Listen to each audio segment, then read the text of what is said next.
سے کوئی پوچھے کہ المبلغ اسلام کہاں ہے تو میں کہوں گا کسی کے بارے میں یقین سے نہیں کہہ سکتا، لیکن جو جنت البقیع میں سو رہے ان کے لیے تو کہہ سکتا ہوں کہ وہ جنت میں ابھی بھی آ رہا ہے۔ جب ماں کے قدموں میں جنت ہے تو رسول کے قدموں کا عالم پورا بقیع نبی کے قدموں میں ہے، رسول اللہ کے قدم، یہ صلہ وفاؤں کا ان کو ملتا ہے جو خلوص کے ساتھ۔ تو میری گزارش ہے کہ جلسوں کی فضول خرچی بھی بند کی جائے، کوئی ضروری نہیں ہے کہ اتنی دور سے میر القادری ہی کو بلایا جائے، مسجد کا امام بھی خطابت کر سکتا ہے۔ آپ، میں تو یہ کہتا ہوں گویوں کو بلاتے ہو 50-50 ہزار دیتے اور مسجد کے امام کی تنخواہ بڑھانے کے لیے تمہیں بخار آتا ہے اور پھر کہتے ہو یہ 2 کوڑی کا مولوی، 2 کوڑی کا مولوی، جج آ جائے تو شادیوں میں اٹھ کے کھڑے رہتے ہو، وکیل آ جائے تو کھڑے رہتے ہو، اور امام کے لیے توجہ بھی نہیں کرتے کیونکہ وہ 2 کوڑی کا مولوی ہے۔ مگر پتا کیا مولوی کا مطلب کیا ہوتا ہے؟ مولوی کا مطلب ہوتا ہے لغت میں مولا والا، اس کو اللہ والا بھی کہتا ہے اور 2 کوڑی کا بھی کہتا ہے۔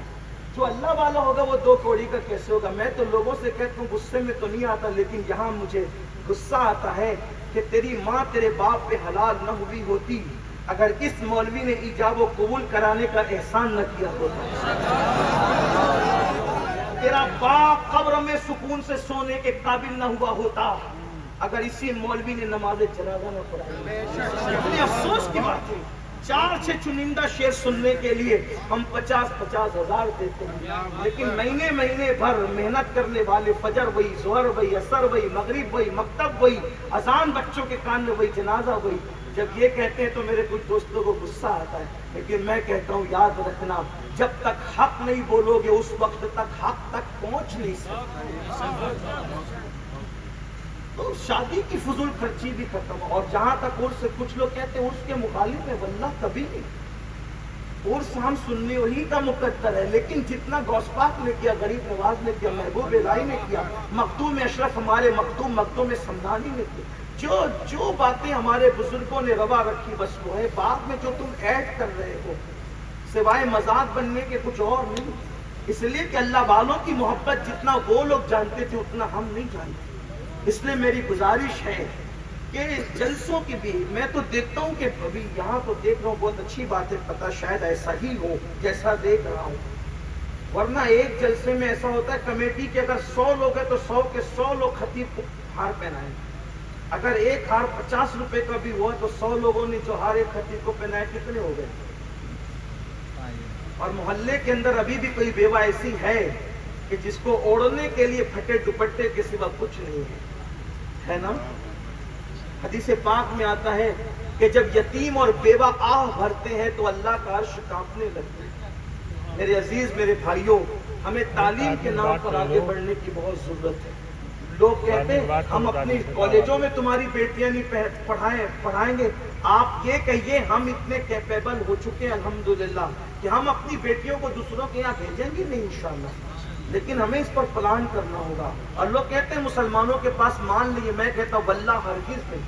سنی قوم کے پاس تو اللہ نے دیا بھی ہے، اور ایک بات یہ کہتا ہوں سنی قوم جتنا قربانی دینے کا جذبہ رکھتی ہے اتنا کسی قوم کے اندر جذبہ نہیں ہے، بس بات اتنی ہے اب لینے والوں کی دیانت داری پر ہے کہ لینے والے دیانت داری کے ساتھ خرچ کہاں کرتے ہیں، بس بات اتنی ہے۔ مسلمانوں آؤ کچھ سوچیں، کچھ غور کریں، کچھ فکر کریں، کچھ خیال کریں، یاد رکھنا مرنے کے بعد ہمیں اللہ کی عدالت میں کھڑے ہونا ہے۔ میرے آقا علیہ السلام کے دیوانوں، اللہ کے یہاں کچھ نہیں دیکھا جاتا، مجرم کوئی بھی ہو، میں ایک پھر کہہ رہا ہوں علیم یہاں کے لگے ہوئے اس درخت کے سائے میں کہہ رہا ہوں اگر نبی کا بیٹا بھی مجرم ہوتا ہے اللہ اس کو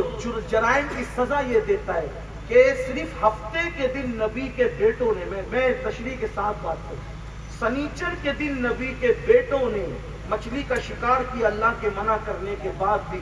اللہ نے ان کے منہ سور اور بندر کی طرح کر کے بتا دیا کہ اگر نبی کا بیٹا بھی مجرم ہوگا تو ہم سزا دیں گے۔ لوگوں کے تو نبی کے بیٹے ہونے میں آپ شک کر سکتے ہیں، لیکن جن کے چہرے خدا نے سور اور بندر کی طرح کیے ان کا نسب نامہ قرآن بیان کرتا ہے، یا بنی اسرائیل، اے اسرائیل کے بیٹو، اے یعقوب کے بیٹو، یعقوب تو نبی تھے نا علیہ السلام، یا بنی اسرائیل کہہ کر ان کے چہرے مسخ کرنے کی بات کہی گئی، اور ہمیں عبرت کے طور پر یہ تعزیانہ دیا گیا، اگر بنی اسرائیل آل پیغمبر مجرم ہو جائیں تو ان کے چہرے سور اور بندر کی طرح کیے جا سکتے ہیں، ہم کس کھیت کی مولی ہیں؟ یہ بالکل سچی سچی بات ہے۔ اگر آپ یہ سوچتے ہیں میں غوث پاک سے وابستہ ان کا مرید اور غریب نواز سے وابستہ ان کا مرید ہوں، میرے عزیز پیری مریدی اس وقت کام آئے گی جب آپ مرشد کے نقش قدم پہ چلو گے۔ آپ نے کوئی اور راستہ ایجاد کر لیا تو آپ یاد رکھنا ان لوگوں کو نبی کی اولاد ہونا کام نہ آیا، حالانکہ خاتم النبیین کے لیے مسئلہ الگ ہے، وہاں پھر اعلان ہے الا نسبی و سبابی، اس کو کوئی یہاں چسپا نہ کرے، لیکن اولاد بنی اسرائیل بنی اسرائیل کو آل یعقوب کو سور اور بندر کی طرح کیا کہ نہیں کیا؟ بلکہ آپ کو حیرت ہوگی، یہاں تو ایک بات اور نکھر کر آتی ہے، تفسیر اٹھا کر دیکھیں، بنی اسرائیل میں 3 گروپ ہو گئے تھے،